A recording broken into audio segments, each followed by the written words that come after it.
What is up, Bitcoiners? Welcome to another episode of the Bitcoin Magazine podcast, and happy holidays from the Bitcoin Magazine team over to all of you. I hope you guys are appreciating Bitcoin right now and appreciating your families and loved ones in the holidays. And I'm here to introduce this week's second episode. This is a conversation I had last month with Randy Brito, one of the co-founders of Locha Mesh, which is a mesh networking protocol and company that is striving to make Bitcoin more anti-fragile, more cypherpunk, more censorship resistant, and not dependent on the current internet infrastructure grid. I think you guys are going to really appreciate this interview. Randy and his team are really, they're focusing on solving problems for folks not in the first world, but by solving those problems today for those folks, they are solving problems for the first world folks right now that are dependent on centralized internet providers in order to have the permission to use Bitcoin. That's something that Randy really pushes hard. Before we get into this interview, though, I want to tell you about our sponsors. It is lvl.co. That is Level. Level is a new kind of Bitcoin bank. It is not an exchange that's modeled after a brokerage service. Rather, it is a company, a fintech company that is here with the mentality that Bitcoin is money and they want to help you bank with Bitcoin. They have a FDIC checkings account where you can just plug in your USD and immediately convert it over to Bitcoin with zero spread and zero fees. There are never any fees on lvl.co, and they have a ton of amazing features. Like I said, they are trying to help you bank on Bitcoin. So rather than being an exchange that makes money on the spread, they want to make money by helping you use Bitcoin as your everyday money, as money for your life, and enable you to, again, get paid in fiat, turn it into Bitcoin, spend that, spend what you need with a debit card, hodl the rest as BTC. Again, banking with Bitcoin with lvl.co. Use BTC media when you go there so that way they know we sent you there. Without further ado, let's just get into this podcast with Randy Brito. What's up, Bitcoiners? I'm here with an awesome builder in the space. I'm here with Randy Brito, the co-founder and CEO of Locha Mesh. Randy, welcome to Bitcoin Magazine podcast. Thank you for having me. So, Randy, we've spoken several times. I'm a big fan of what you are building at Locha Mesh. Can you tell the audience a little bit about what is Locha Mesh? What are you building, and why is it so important for Bitcoin? Well, Locha Mesh is an open source hardware and open source software project that we started almost 3 years ago. And the idea of Locha Mesh was in the early days to enable Bitcoin transaction without internet. So for the last resort communication system for Bitcoin to be able to work when everything is down, like in a complete blackout, how will you be able to continue making Bitcoin payments? So that idea came up to my head when I realized that what was happening in Venezuela a couple of years ago, when the electricity uh, stopped working in the whole country for several days, I started seeing cell phones, cell towers stop working. Even if you manage to charge your phone with a battery on a car or a gas-powered power generator, and you end up with a phone without any signal because the cell towers stop working after 3 days when it runs out also of gas. So how in that situation, like the worst case scenario, will you still be able to continue transacting and doing commerce and buy things with Bitcoin? Because when there is no electricity in the whole country, or when there is full censorship and you cannot use any of the other payment methods that exist, Bitcoin is the best tool for these situations. But Bitcoin itself lacks a way to function without electricity in some cases and without internet accessibility at all. So in this situation, a mesh network was the most clear answer. And we researched about projects mesh from the past, because mesh network is something from decades ago, but none of them has been successful enough or have the network effect that it needs for a mesh to actually work. So it was important to me that the Bitcoin uh, mesh network was not only for Bitcoin. And this is important that it's not a Bitcoin only mesh network, because if you don't have enough users, you won't be able to have a successful mesh network resilient enough to circumvent blockades or downtimes from some nodes. So in that situation, I I found the co-founder, who is Luis, and I checked with him the possibility of making this into a reality, and he told me that it's possible technically to do this, and we wanted to make it not only a last resort communication system for Bitcoin, but also for communications and for surfing the web, transmitting data, and everything that you usually do on the internet, but in a decentralized, censorship resistant way. So, I mean, obviously, this is a extremely noble cause, and it's something that people in the first world just don't think about because they're so used to having reliable infrastructure from electricity to internet and stuff like that. Can you kind of talk a little bit about like your history and how you were able to, look at the current landscape of internet and electricity providers around the globe and think adversarially about them? Well, the thing is that people are used to things working. They have their bank accounts, they have the Venmo, they have credit cards, they have even wearables that they use to pay others. But this is not the same situation in the whole world. Most people don't have all these tools, don't even have a bank account. So the thing is that a bank account is a still fiat money, it's a still control, it's censorable, it's not like cash. And cash itself is pretty weak because it is backed by the same fiat that you are using on the bank accounts. So despite the advantages that people might think cash have, there are many people who are more like cash gold uh, people, and they don't like all the other stuff. But I don't like cash either, because I understand the situations, like in Venezuela is one of the cases that comes always as an example. You cash doesn't work in the local currency. But if you have cash from euros or dollars that some people bring to the country and they use inside the country to pay others, now it's pretty common. You still cannot send cash over the internet if you have it.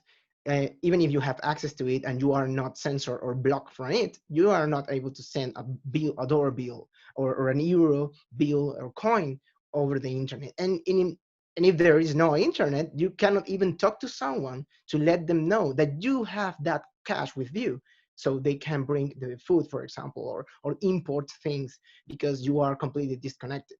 So in that situation, I realized, and I come from bitcoinvenezuela.com, the non-for-profit organization that has been teaching about Bitcoin in Spanish, both in Venezuela and in Spain, because I'm located there.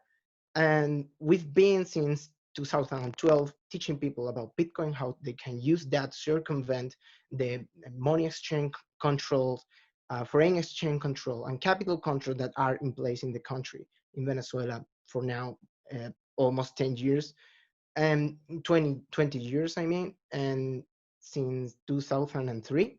And I've been uh, doing this through this non-for-profit organization to teach people, because we don't have any other interest on the people, um, beside learning how to use Bitcoin in the most uh, user control way, censorship resistant way, because there are many people outside in other projects that they try to sell you their service, but their services are centralized. They are based on a website, or they are based on an app that you have to run on your phone, which still runs on your internet mobile phone data or your home internet connection, which I think and has been proven to be highly controlled, surveyed, and spied on, and it's censorable, and you can be blocked from that internet connection that you have in your house, because it's linked to your ID. When you access internet from your phone, or when you access internet from your computer,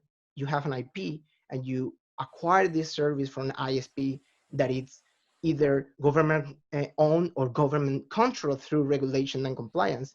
And so this is an Locha Mesh is a project to make Bitcoin permissionless. So being actually able to use Bitcoin um, in the way that it's meant to be, that is freedom money and money without masters.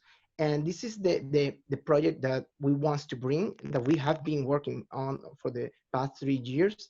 And we have come up with a demo of a working prototype, and we do have now a hardware that it's being finished in order to be able to sell, but also to open source as an open source hardware that anyone can replicate and create for their own.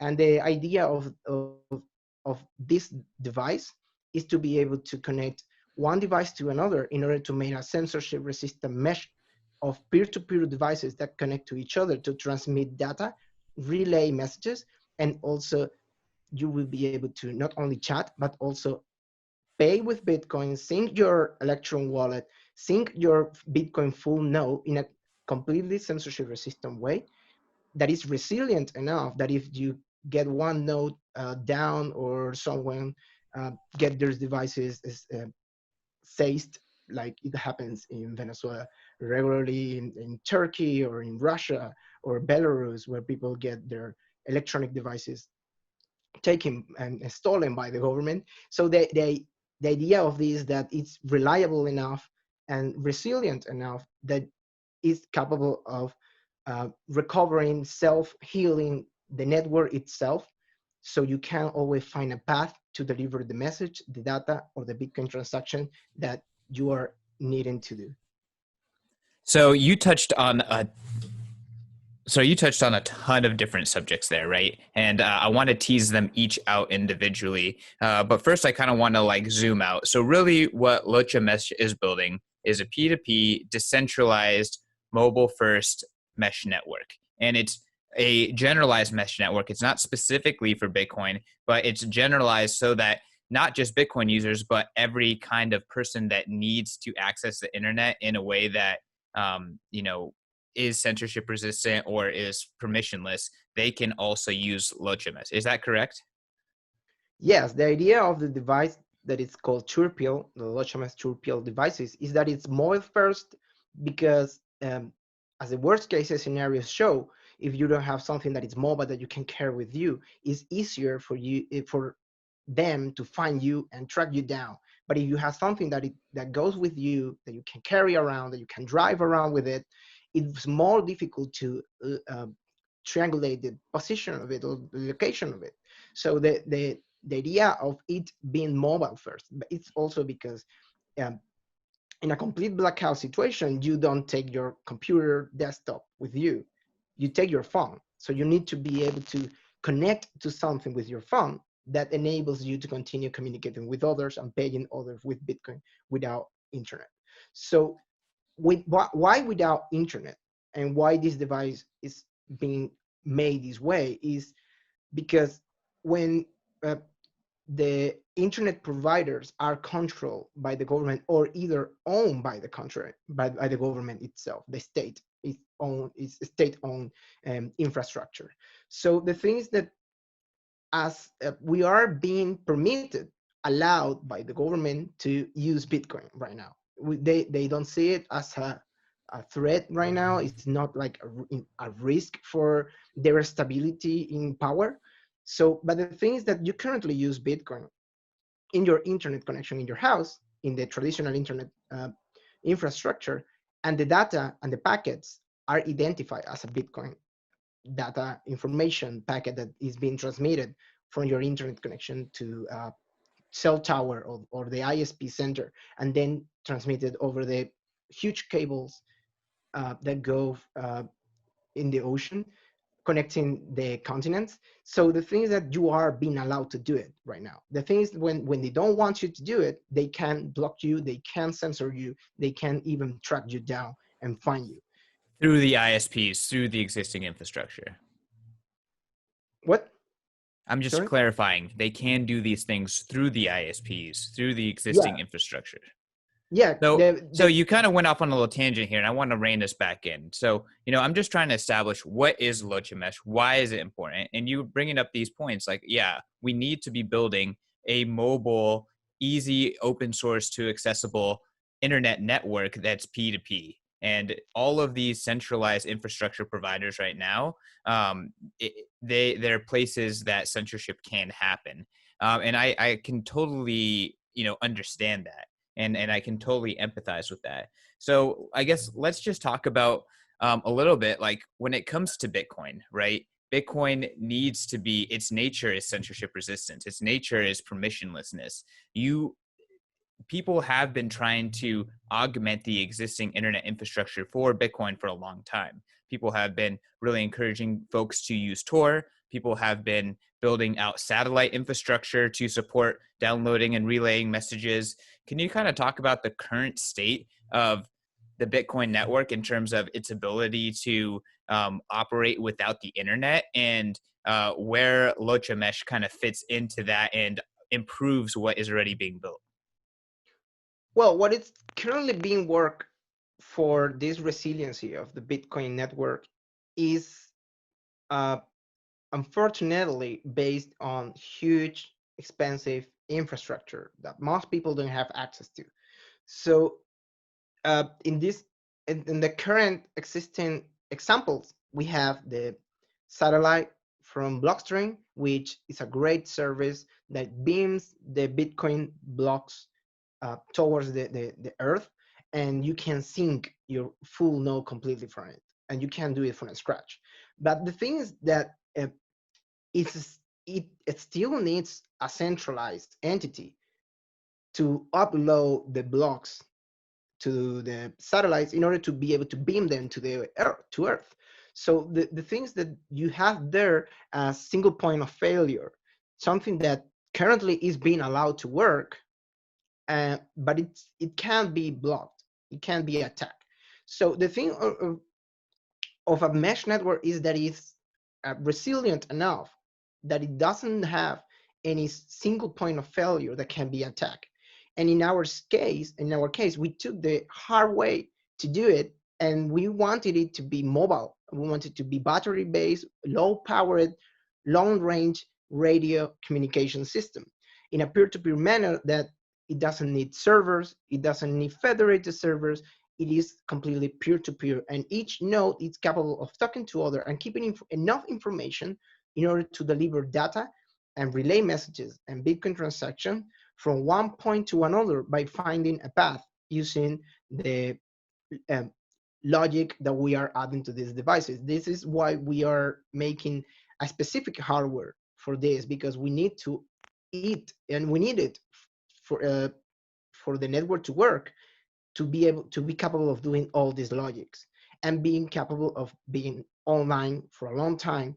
That's why we are using low powered devices that can even run with a small solar powered solar panels. So uh, the other example of this is Althea network, for example. The Althea network is making a way to share your internet connection that you already have. You have a fiber cable that you got from a backbone service internet provider, or their ISP that get to your house, and then you share this internet connection with your neighbors, but you are sharing the internet. So you are still going through the ISP or the backbone service, and which is, it ends up in a public office or a public building that has the access to the big cable that comes into the country, and it's ruled and controlled by the government. So you are still sharing the internet,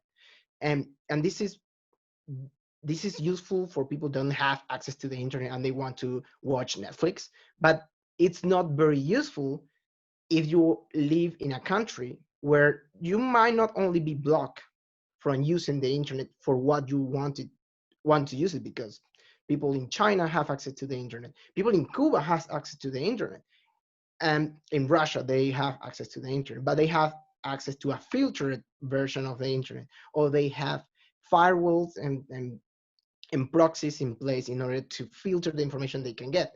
So they are still getting accessing the internet everyone else has, but they are being filtered or blocked from some content.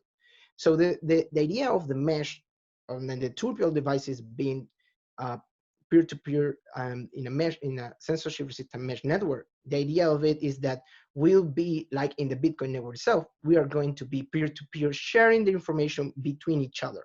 So we are going to share our my copy of the Bitcoin blockchain is going to be shared with my neighbor, and my neighbor is going to share it with the next one. And this is going to be in a high bandwidth connection between uh, in a neighbor space. But for long long range communication, we're going to use the low powered radio communication in order to reach kilometers long distances in urban areas, and even more inside outside the cities in country areas, so more open areas. So the idea of all this and doing this in this hard way is also that if you get the Althea network antenna, or you get the New York City mesh, New York mesh project, or the Auckland pseudo mesh project, and you take all those and create a mesh between them by adding our open source firmware and open source software in order to add the logic for routing and create a real peer-to-peer mesh network for with those devices and antennas, which is one of the things we are also planning to do, is making bigger antennas in order to reach longer distances or to go through borders between one country and another, and be able to relay information from one side to another in order to then get to a smaller mesh or connect or interconnect to mesh networks. The thing is that if you have these big antennas, which are costly to up to between $2,000, $8,000 for one antenna, in order to be, because it needs power, it needs be able to beam information longer distances at a very high um, bandwidth. So the thing is that these antennas are visible. You can see them on the roof of the houses. So if you are in a hostile place, if you are in a country where people are being uh, persecuted, like Belarus a couple of weeks ago, or Kashmir in India, you can't have a huge antenna on the top of your roof, because everyone will be able to tell that you are doing something, and they can't even go to your house and knock on your door. The idea of the Locha Mesh devices um, They're being discreet. small, but you can carry it around and you can hide it. The thing is that you can even smuggle it through the border and no one will be able to tell. You can build them yourself, because it's not very sophisticated hardware. It's something that you can buy off the shelf, and you can, with the instruction and guides that we have on GitHub, you can build it yourself. And if you know about welding and you know about PCB boards, you can even create your own version of the triple devices that we are going to make public. So this is the Wow. most resilient way that you can think. Network meant to be used for Bitcoin transaction could be private and self. Uh, you will be able to be self-control of it. So it's going to be the way that you will be able to use Bitcoin in a permissionless way, because it's important that you are capable of executing So permissionless freedom. yeah, yeah, absolutely. And so I guess I just kind of want to get an idea of like I can totally see, this world where everything is connected and it's, beautiful, and these big cities host big mesh networking, and then everyone has a mesh networking device, either like a dedicated device or something that's just built into their normal everyday hardware that plugs into that stack. But I guess my question is like, what's the incentive, right? How do we bootstrap that? And where are we currently at there in the bootstrapping process? And what do we need to do to kind of get over that, the chasm, if you will? Yeah, the thing is that mesh network needs the network effect. It needs uh, enough devices in order to be able to find path to deliver the data and the blocks and the transactions that you want to share, or you want other like Bitcoin miners to get in order for them to mine them into a block. So for that, it needs an incentive, and Bitcoin has its own way of incentivizing its network effects and its network to work. So we thought from the beginning on how to integrate that into running the node itself. The, we thought about the Lightning Network, but for the Lightning Network to work, you need for you to work for you, you will need access like 100% of the time to the Bitcoin network. This is something that the blockchain satellite has solved. But the thing is that you not only need to be able to get the latest block data and the Bitcoin blockchain in order to be able to see if someone is trying to cheat on you on the Lightning Network, but you also need to be able to share with other the information that you have, like the channel updates. So you need this network of devices, not only because you want to transact with other, but also because you want to share what you have downloaded from the satellite, for example.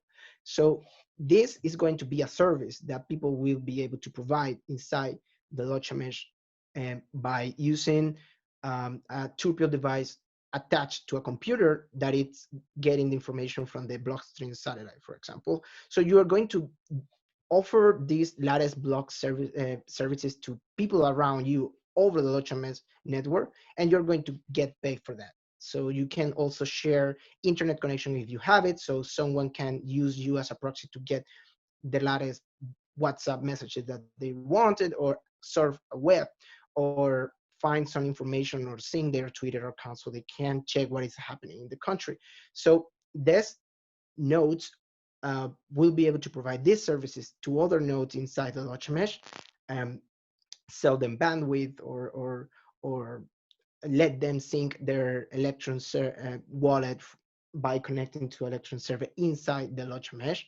So the idea is that this services provider will get paid for that. They will going to be paid for providing this kind of services, like a Bitcoin relay transaction service, or getting to a slush pool in order to get the transaction mined, and they are going to get a cut for that. This is the way we think we are going to be able to incentivize people running nodes and having them online connected in order to relay messages and data. It's kind of interesting to me how Bitcoin fixes this by breaking this, right? Like Bitcoin shows you all the areas where the internet is broken and can stop Bitcoin from working. And then, it incentivizes Bitcoiners to build alternatives that kind of, route around those issues. So it's really amazing to kind of see you struggle and fight to build this network and to bootstrap this network. I know that hasn't been easy so far to bootstrap, but it's also beautiful to see that ultimately Bitcoin is the like financial incentive to do this and build this. Can you kind of talk about like what this fight, right? Like higher level, like what do you see kind of coming down the horizon from governments, from you know restrictions on freedom, restriction on information, and like you know I guess why are you working so hard? Well, in Venezuela, the persecution is the everyday life of everyone there, and we suffer it ourselves. So the thing is that this is not going to stop. They are always going to try to mm, fight you on your attempt of getting more freedom, or trying to recover the freedom they have taken from you. So the thing is that I see that, and one of the examples is a few days ago, Spain uh, created a bill, or updated a bill that now ask, uh, force you to tell the government how many bitcoins and other cryptocurrencies you have. So just as the way you have to report the capital or money that you have in other countries, you are now obligated to do it also with cryptocurrencies and Bitcoin specifically. And this is the same now in Venezuela, where they now obligate you, if you want to be a miner inside their borders of that country, you have to register and then you have to mine only in the Venezuelan government run mining pool. And they are capable of doing this because they know who you are, they know where you live, and they know you are mining or you have a Bitcoin full node there because you have no way to hide all the information that you transmit over the internet and your IP address that is connected to your ID. So I understand that they are going further and further persecuting people when they realize and they start affecting them that the Bitcoin is a tool for people to circumvent all the controls and all the persecutions that the governments of the world are going to be needing to do to apply if they are not already doing it in most of the places. But things that they are so in depth that they need to collect just to be able to collect, not because they are going to repay the debt that they have, just because they need to persecute you for them to still be how you say that to explain their existence, to make sense to their existence. So this Justify their existence. justify their existence. Yeah. So this is something that most people don't see or feel or even suffer. But this year is different and everyone is suffering it. And if they don't realize that it's going to get worse, they are going to get caught on their lack of knowledge on how to escape or circumvent this kind of uh, measures that the governments are going to apply everywhere in the world. And we are seeing this by contact tracing. We're going to see this with digital passport of people who are will be able to go from one place to another, people who are being reported who they are meeting with, and these kind of things are being applied to everything, not only to people and their things they do, but also the money they have and how they use it. And Bitcoin is a way to escape this, but it's not in reality today with the infrastructure that we are using, which is the traditional internet infrastructure, is a half promise. It's something that it hasn't been yet uh, uh, achieved. It's still a way that needs to be built, and this is the kind of thing that we are trying to achieve ourselves and build from scratch, because we understand, and the people who has supported us understand that if they want to someone in the future be able to use their Bitcoin uh, freely, they need this because they are realizing that they are being constrained and persecuted, or they see that in the future is going to happen to them too. Absolutely. No, I mean, I completely agree. And I mean, it's just it's scary because we're kind of always walking the tightrope, right? Is technology going to force government's hand and render them useless, or are they going to realize it soon enough and agitate based on what they already know? And we're constantly walking that tightrope and just watching Bitcoin's ascendance into relevancy really highlights that reality. I guess my last question is, like, obviously, there's a lot of threats to freedom that are lurking, and we're seeing them really rear their head these days, especially with coronavirus and COVID-19 lockdowns. We see that every single government is willing to do what it takes, right? So, I mean, what can Bitcoiners listening to this do about it, right? How can they take action and start to build a more robust, a more resilient network for Bitcoin and other communications? Well, we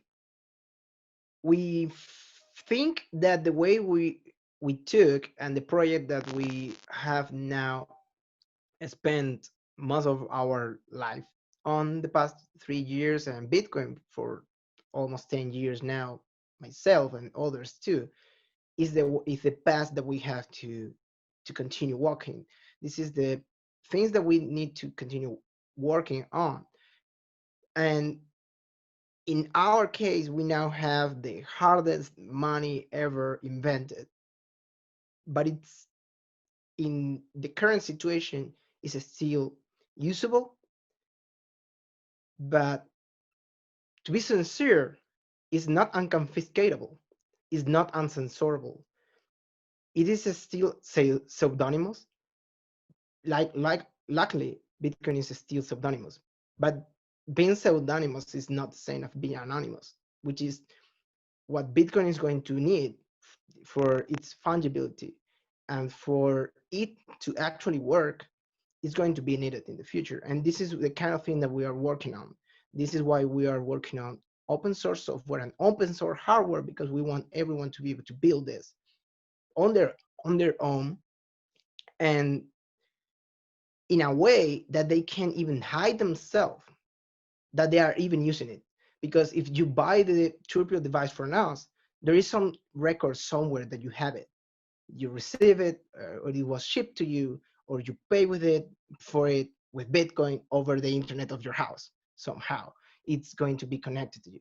The idea of the Locha Mesh is that you will be able to build this device if you are not capable of buying it in a secure way or safe way for you.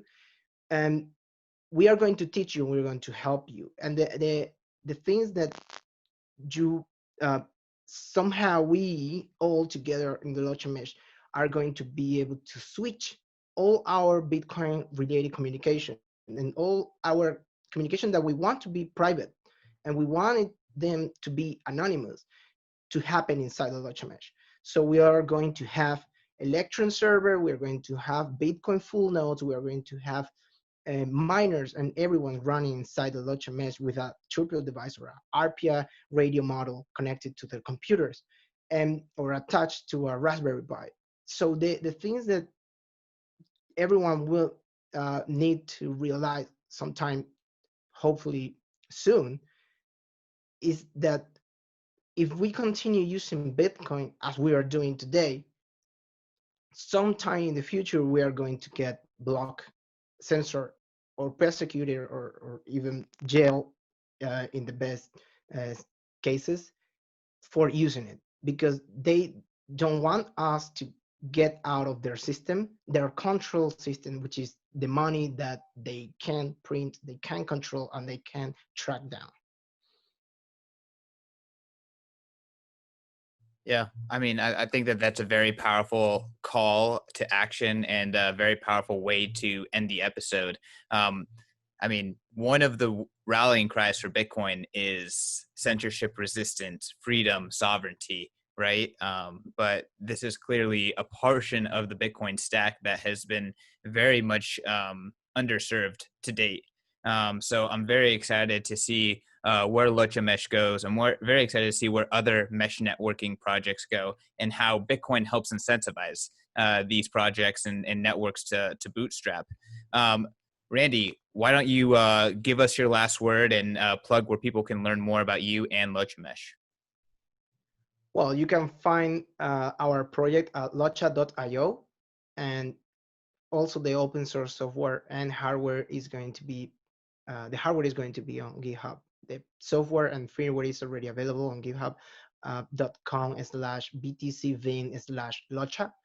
And I just hope that anyone who listens to the episode um, join us on researching what we are doing, building what we are doing, and be part of it, either by making their own Turpio devices and making the software better and helping us, or buying devices from us in order to continue funding this research and development that we are doing ourselves right now. The people that have continued helping us and funded us understand the importance of it and why it's needed. So I hope everyone that may have any question can reach out to us on any of the social media where we are, and they can make any question to us. We have very technical people. We have very high knowledge, more high level people like myself. But we can answer um, mostly any question. And if we don't know the answer, we figure it out. We research. We have been researching a lot about this, and we understand most of the products out there that are also being built, uh, that we can integrate or make Locha Mesh and those other projects better. So just I would like just to invite you all to join us in La Lucha por la Locha Libre, which is the fight for the money, for the freedom money. Wait, say that one more time slowly. I need to memorize Yeah, that. it is la Lucha por la Locha Libre, which means the fight for the freedom money. La Lucha, one more time. I'm sorry. La La Lucha, Lucha. la lucha is the fight por la locha, for the locha or money in this case, uh, libre. So Okay. it's freedom money. Yeah. La Amazing. lucha por Amazing. la locha libre. In terms of the fight, like, I'm so happy to be surrounded every day by freedom fighters and people who are taking the fight into action. So excited to have you among us. I'm excited to, again, like what I said, see where Lucha Network goes, and freedom and sovereignty for everyone. That's the ultimate goal, Yeah. and it would be a beautiful world if the internet was truly peer to peer. That is, in my mind, that's something worth fighting for. Yeah. Internet was meant to be peer to peer, private, and you were supposed to be able to read something on the internet, and no one supposed to be able to tell what you were reading. But we degenerated into the current infrastructure of the internet, that everything is centralized somewhere in some one place, the data center. And this is what most people for years uh, said about Bitcoin, that is was going to be centralized, the mining was going to be centralized, and the storage of the blockchain was going to be centralized. And I think we can fight in order to avoid this situation also happening to the Bitcoin network. Amazing. Amazing. Well, again, thank you for coming on the show. To everyone watching, make sure to like, subscribe, share, all that great stuff. We are fighting to, we're fighting the good fight, and we're fighting for freedom and hard money. And Bitcoin Magazine, every day we're trying to share stories like Randy's and everyone else's. So help us by liking and sharing our content. Thank you very much.